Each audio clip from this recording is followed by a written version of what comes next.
ಎಲ್ಲರಿಗೂ ನಮಸ್ಕಾರ. ಅಪ್ಪಿಸ್ ಕುಕ್ಕರಿಗೆ ಸ್ವಾಗತ. ನಾನು ನಿಮ್ಮ ಪ್ರೀತಿ ಅಪ್ಪಿ. ವೀಕ್ಷಕರೇ, ಬಾಳೆಹಣ್ಣು ಒಳ್ಳೆದಾ ಕೆಟ್ಟದಾ? ಬಾಳೆಹಣ್ಣು ಅಪಾಯ ಅಂತ ಹೌದಾ? ಸಕ್ಕರೆ ಕಾಯಿಲೆ ಇರೋರು ಬಾಳೆಹಣ್ಣನ್ನ ತಿನ್ಬೋದಾ ತಿನ್ಬಾರ್ದಾ? ಬಾಳೆಹಣ್ಣನ್ನ ಯಾರೆಲ್ಲ ತಿನ್ನಂಗಿಲ್ಲ ಅನ್ನೋದನ್ನ ಈ ವಿಡಿಯೋದಲ್ಲಿ ನಾನು ನಿಮಗೆ ತಿಳಿಸ್ಕೊಡ್ತೇನೆ.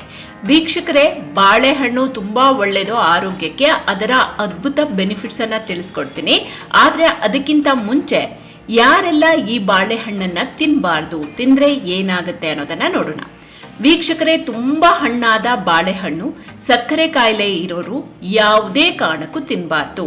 ಇದು ಅವರಿಗೆ ಒಳ್ಳೆಯದಲ್ಲ. ಯಾಕೆ ಅಂದ್ರೆ ಇದರಿಂದ ಶುಗರ್ ಲೆವೆಲ್ ಹೆಚ್ಚಾಗುವ ಅಪಾಯ ಇರುತ್ತೆ. ನೀವು ಡಯಾಬಿಟಿಕ್ ಪೇಷಂಟ್ ಆಗಿದ್ರೆ ತುಂಬಾ ಹಣ್ಣಾಗಿರುವ ಬಾಳೆಹಣ್ಣನ್ನ ತಿನ್ನೋದಕ್ಕೆ ಹೋಗ್ಬೇಡಿ. ಇದು ತುಂಬಾನೇ ಡೇಂಜರು.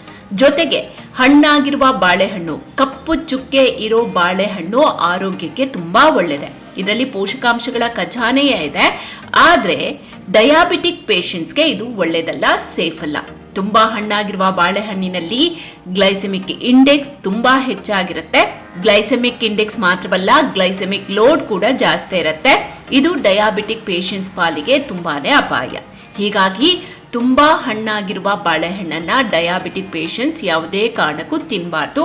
ತಜ್ಞರ ಪ್ರಕಾರ ಈ ಹಣ್ಣಲ್ಲಿ ಅಂದ್ರೆ ಬಾಳೆಹಣ್ಣಲ್ಲಿ ನ್ಯಾಚುರಲ್ ಶುಗರ್ ಜೊತೆಗೆ ಕಾರ್ಬೋಹೈಡ್ರೇಟ್ ಜಾಸ್ತಿ ಇರುತ್ತೆ. ಒಂದ್ ವೇಳೆ ನೀವು ಶುಗರ್ ಪೇಷಂಟ್ ಆಗಿದ್ರು, ಬಾಳೆಹಣ್ಣು ನಿಮ್ಮ ಫೇವ್ರೇಟ್ ಆಗಿದ್ರೆ ನೀವು ಕಡಿಮೆ ಹಣ್ಣಾಗಿರುವ ಬಾಳೆಹಣ್ಣನ್ನ ತಿನ್ಬಹುದು. ಟೈಟ್ ಆಗಿರುವ ಹಣ್ಣನ್ನ ತಿನ್ನಿ. ಇದನ್ನ ತಿನ್ನೋ ಮೊದಲು ನಿಮ್ಮ ಡಾಕ್ಟರ್ ಸಲಹೆ ಪಡೆಯೋದನ್ನ ಮರಿಬೇಡಿ. ಜೊತೆಗೆ ಕಫ ಇರೋರು ಕೂಡ ಆದಷ್ಟು ಬಾಳೆಹಣ್ಣನ್ನ ಅವಾಯ್ಡ್ ಮಾಡಿ. ಬಾಳೆಹಣ್ಣಿನಿಂದ ಕಫ ಜಾಸ್ತಿ ಆಗುವ ಅಪಾಯ ಇರುತ್ತೆ. ಬಾಳೆಹಣ್ಣನ್ನ ಯಾರೆಲ್ಲ ಅವಾಯ್ಡ್ ಮಾಡಬೇಕು ಅನ್ನೋದನ್ನ ನೋಡಿದ್ರಿ. ಈಗ ಬಾಳೆಹಣ್ಣಿನಿಂದ ಏನೆಲ್ಲ ಬೆನಿಫಿಟ್ಸ್ ಇದೆ ಅನ್ನೋದನ್ನ ತಿಳಿಸ್ಕೊಡ್ತೀನಿ. ಮೊದಲನೇದು, ವೇಟ್ ಮ್ಯಾನೇಜ್ಮೆಂಟ್ಗೆ ದಿ ಬೆಸ್ಟ್. ಇಲ್ಲಿ ಇಂಟ್ರೆಸ್ಟಿಂಗ್ ವಿಚಾರ ಅಂದ್ರೆ ಬಾಳೆಹಣ್ಣು ವೇಟ್ ಲಾಸ್, ವೇಟ್ ಗೇನ್ ಎರಡಕ್ಕೂ ಕೂಡ ಸಪೋರ್ಟ್ ಮಾಡುತ್ತೆ. ಮೊದಲಿಗೆ ವೇಟ್ ಲಾಸ್ ನೋಡೋಣ. ಡಯಟ್ರಿ ಫೈಬರ್ ಇರುತ್ತೆ. ಇನ್ನು ಇದು ಯಾವಾಗ್ಲೂ ಹೊಟ್ಟೆ ಫುಲ್ ಆಗಿರೋ ಹಾಗೆ ನೋಡ್ಕೊಳ್ಳುತ್ತೆ. ಇದರಿಂದ ಇಂಟೇಕ್ ಕ್ಯಾಲರಿ ಕಡಿಮೆ ಆಗುತ್ತೆ. ಇನ್ನು ಗೇನ್ ವಿಚಾರಕ್ಕೆ, ವೇಟ್ ಜಾಸ್ತಿ ಮಾಡೋ ವಿಚಾರಕ್ಕೆ ಬಂದ್ರೆ ಅದು ಹೇಗೆ ಅಂತ ಕೇಳ್ಬೋದು. ಈ ಬಾಳೆಹಣ್ಣನ್ನ ನೀವು ಡ್ರೈ ಫ್ರೂಟ್ಸ್, ಮೊಸರು ಜೊತೆ ತಿಂದ್ರೆ ಇದು ನಿಮ್ಮ ವೇಟ್ ಅನ್ನ ಜಾಸ್ತಿ ಮಾಡುತ್ತೆ. ಯಾವುದೇ ರಿಸ್ಕ್ ಇಲ್ಲದೆ ಹೆಲ್ದಿಯಾಗಿ ನಿಮ್ಮ ವೇಟ್ ಅನ್ನ ಜಾಸ್ತಿ ಮಾಡ್ಕೊಳ್ಬಹುದು.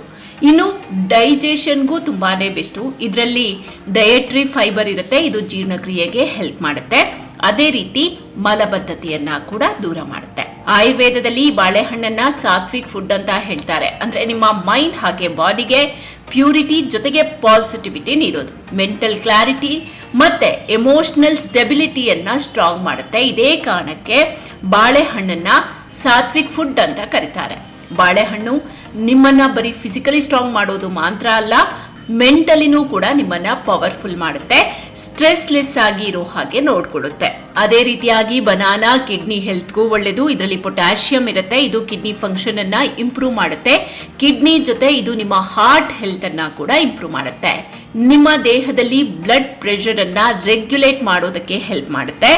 ಡೈಲಿ ಬಾಳೆಹಣ್ಣನ್ನ ತಿಂದ್ರೆ ಹೈಪರ್ ಟೆನ್ಷನ್ ರಿಸ್ಕ್ ಅನ್ನ ಕಡಿಮೆ ಮಾಡ್ಕೊಳ್ಬಹುದು. ಅದೇ ರೀತಿಯಾಗಿ ಬ್ಯಾಡ್ ಕೊಲೆಸ್ಟ್ರಾಲ್ ಅನ್ನ ಕೂಡ ಕಂಟ್ರೋಲ್ ನಲ್ಲಿ ಇಟ್ಕೊಳ್ಬಹುದು.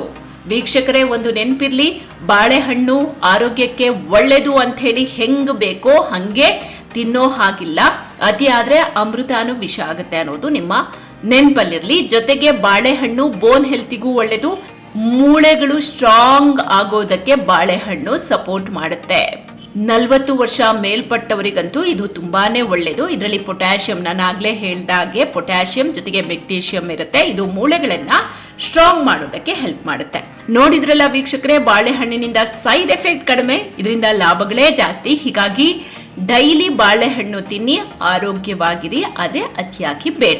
ವೀಕ್ಷಕರೇ, ಇದು ಎಲ್ಲರಿಗೂ ಕೂಡ ಹೆಲ್ಪ್ಫುಲ್ ಆಗುವಂತಹ ವಿಡಿಯೋ. ಹೀಗಾಗಿ ಆದಷ್ಟು ಶೇರ್ ಮಾಡಿ, ಇಷ್ಟ ಆದ್ರೆ ಲೈಕ್ ಮಾಡಿ. ಜೊತೆಗೆ ನೀವು ಇನ್ನೂ ಕೂಡ ನಮ್ಮ ಚಾನೆಲ್ ಅನ್ನ ಸಬ್ಸ್ಕ್ರೈಬ್ ಮಾಡಿಲ್ಲ ಅಂತಂದ್ರೆ ಈ ಕೂಡಲೇ ಸಬ್ಸ್ಕ್ರೈಬ್ ಮಾಡಿ. ಪಕ್ಕದಲ್ಲೇ ಬೆಲ್ ಐಕಾನ್ ಇರುತ್ತೆ, ಅದನ್ನ ಕ್ಲಿಕ್ ಮಾಡೋದನ್ನ ಮರಿಬೇಡಿ. ಮತ್ತೊಂದು ಹೊಸ ಇಂಟ್ರೆಸ್ಟಿಂಗ್ ವಿಡಿಯೋ ಜೊತೆಗೆ ಆದಷ್ಟು ಬೇಗ ನಿಮ್ಮ ಮುಂದೆ ಮತ್ತೆ ಹಾಜರಾಗ್ತೀನಿ. ನಿಮ್ಮ ಸಪೋರ್ಟ್ ಇದೇ ರೀತಿಯಾಗಿರ್ಲಿ. ನಮಸ್ಕಾರ.